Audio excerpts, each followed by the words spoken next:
Ang hindi maganda kasi diyan, nung mamatay ang ama ko, pagkatapos ng 2 taon, kinuha ang pirma namin, magkakapatid.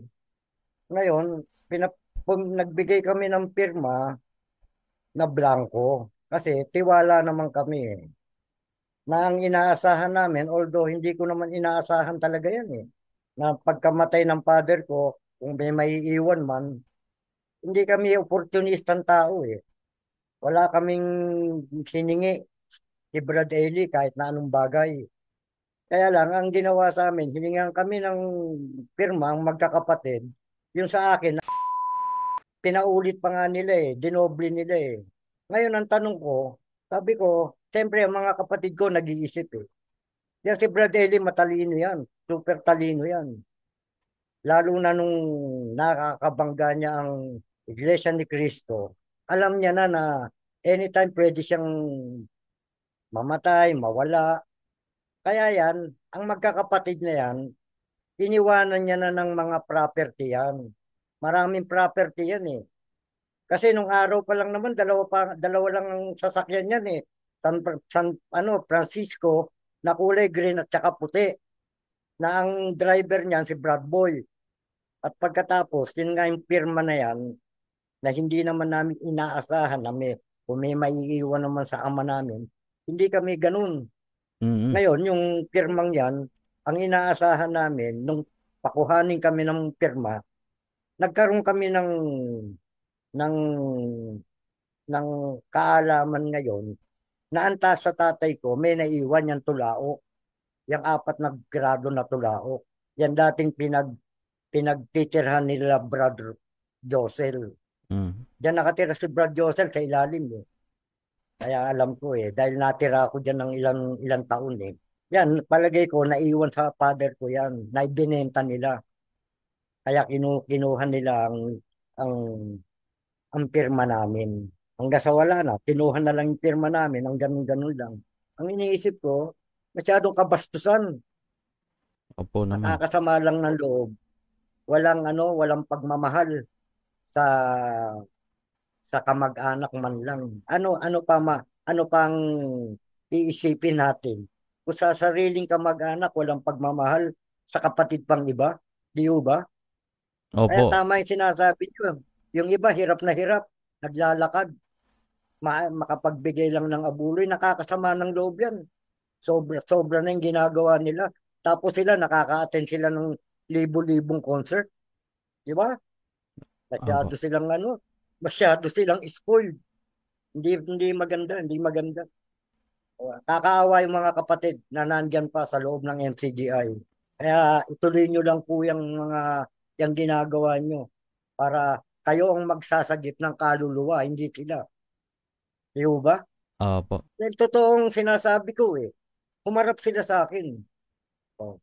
Tinatanong ko sila, ayaw nila sumagot eh. Oh, ilang abogado na ang pinagtanungan ko niyan? 4 na abogado. Ba't kailangan, ano ba ang purpose ng pagkuha ng ng permanship ng Pirma. isang tao? Ah. Di po ba? Kaya gusto ko rin humingi ng opinion sa inyo, sa nakakaalam sa inyo. Alam kong matatalino kayong tao. Ano ho ba ang purpose ng paghingi ng, baka nagkakamali din ho ako, kaya gusto kong makonfirm maigi yung iniisip ko eh. Hindi ko hinahabol ang pera. Nabubuhay naman kami ng tama rito, kumakain kami kahit papano. Okay lang, kahit mahirap ka, malinis ang konsensya mo, di po ba? Wala kang inaatrasong tao, hindi kagaya nila. Natatakot, magpaliwanag sila sa akin. Kinuha nila pirma ko ng basta-basta, wala silang paliwanag. Kabastusan yun eh. Matanda ako sa kanya eh. Di ba? Opo. Karapatan ko yun. Di pwede yun. Blanco. Wala naman akong kailangan sa kanila kundi paliwanag nila. Ang kinakatwiran nila ilalagay nila sa sa tawag doon family tree. Hindi hindi naman ako paniwala yung pirma ilalagay mo sa family tree. Pwede litrato, di po ba? Picture. Tatanong po dito, kailan daw po yung pirmahan ng blankong papel? Tagal na po ba yun? Siguro mga mga mga 3 years ago. Oh, kailan lang pala? Opo. Nako. Inano ko na rin kay Brad, inano ko na rin po kay Brad Willie yan eh. Tinanong ko na rin eh. Merong video si Brad Willie niya na inano yan, yang anong yan, yung topic na yan. Kasi nga naghahanap po ako ng ano, ng sagot, ng opinion na baka ka ako nagkakamali ako. Kasi ang habol ko lang naman yung paliwanag nila. Hindi ko habol yung pera nila. Yung Opo. paliwanag, kasi para ako napastusan dahil tapos kukunin ang pirma mo, kukunin ang pirma namin magkakapatid, nang ganun-ganun na lang, ang walang paliwanag. O di Teka ba po. wala kaming pera, gaganunin nila kami. Di po Opo. ba? Masakit. So, just to confirm po, this was after po mamatay ni Bes. Kasi 3 years ago. Opo, siguro Okay. mga 1.5 year after na pagkamatay ng tatay ko, ng father ko, pinapirma kami. Sino pong kumuha mismo? Sa anong Wala, kampo? yung inutos lang po doon sa sister ko na babae. Yun ang nagutos sa amin, yung kapatid ko. Kasi yun ang runner ni Brad Ely Runner. nung araw sa pera.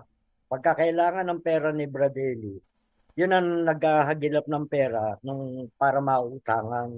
Kaya yun ang pinakamalapit sa, sa aming magkakapatid. Mm. Lately po, nung buhay pa si Brad Ely, siya ang pinakamalapit. Utusan kami nung kapatid kong babae, sumunod naman kami kasi Mm. siyempre nire-respeto namin yung bunso naming kapatid kung ano sabihin. And then, itong ibang kapatid ko, siyempre, nag-iisip, ba't kaya humingi? Baka mayroong ibibigay or what? Baka may naiwan sa tatay na ano.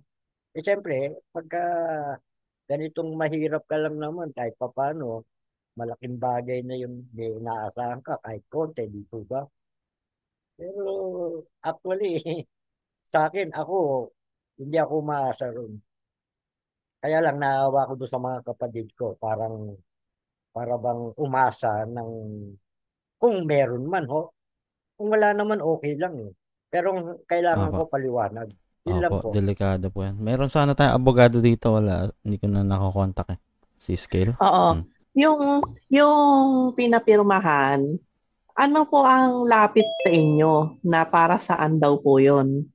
Wala po, wala po. Kasi ang kausap ko lang po yung sister ko na Oh. sinabi na kailangan daw ng pirma namin magkakapatid. Ganun lang po. Natapos sa ganun. And then, Tapos, nagbigay sige, kami tuloy ng nyo. blankong coupon ban po yun eh. And then, yung Oh, akin, nung may send sa kanila, pinaulit pa yung akin eh. Ang iniisip ko, lately iniisip ko, naniniguro tong mga to eh. Kasi yung mga kapatid ko po, nagtatanong din eh. So, wala silang lakas ng loob na magtanong dun sa sister ko. Kasi actually, yun ang halos tumutulong din dun sa mga ibang kapatid ko. Kaya parang nahihiya sila. So ako nagtanong sa sister ko. Sabi ko, para saan ba yung ano yan? Yung pinirmahan na yan? Kasi itong mga kapatid natin nagtatanong, kinukulit ako. Eh, keso ang paliwanag, gagamitin daw sa family tree. Sabi, tinagtanong ako sa mga abogado, natatawa. Sabi nila, kung family tree, dapat picture, hindi pirma. Kaya ako hanggang ngayon, naghahanap pa rin ako ng kasagutan na tama. so ano pala yun? Na-discover nyo ba kung hindi rin na kung saan nag-end up yung pirma na yun? Saan ginamit? Wala na Wala pong rin. paliwanag. Ang paliwanag lang po nila ilalagay doon sa family tree. Yun ang sabi. Tapos may narinig po ba kayo na sa iba nyo kamag-anak na ganun din, nilapitan at pinapirma? Tinawagan ko yung ibang pinsan ko. Hindi naman ako nagtanong dun sa ano eh. Parang nabanggit ko rin yung pirma na yun. Pero siya nga daw, yung anak ni kinuha pa raw yung sasakyan. Imbis na ibigay.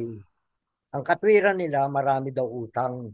Kaya sabi ko, imbis na ibigay dun sa mga dapat pagbigyan, ba't yan pa, pinagdadamot pa. May tanong si kapatid kanina na ano daw yung para saan yung blankong papel na pinirmahan. Tanong ko lang kay kapatid kung saan banda dun sa blankong papel siya pumirma. Pumirma po kami sa lower ano po eh. Sa Sa, pinakababa po. sa pinakababa. Okay po. Oo. Ang, Kaya, ang kaya naiisip ko po na opo, posible na pwede ko po kasing magamit yan kahit ano pong i-attach doon sa dokumento na yun. Since blanco po yun at yes pinirmahan po, nyo, kahit yes ano po po. ang i-declare nila doon sa blankong portion na ipiprint nila, ibig sabihin po noon ay inaaprubahan nyo. Sa kaso po Opo. ninyo, dahil nangyari yan dun sa time pagkatapos namayapa si Brad Eli, possible po baka Hindi pwede po. po yang magamit Opo. sa extrajudicial settlement in waiving of your right for inheritance. Oo Kasi nga po. po si Bes, wala po siyang asawa. Sa batas Yes po, po. kapag po wala siyang asawa at wala po siyang iniwan na last will and testament, sa batas po, sa estate, ang nearest kin ang mga tagapagmana nung maiiwang ah, property o kayamanan nung namayapa. Na nga po. Kaya ang nearest kin po kay Brad Eli ay yung mga kapatid niya. Yes po.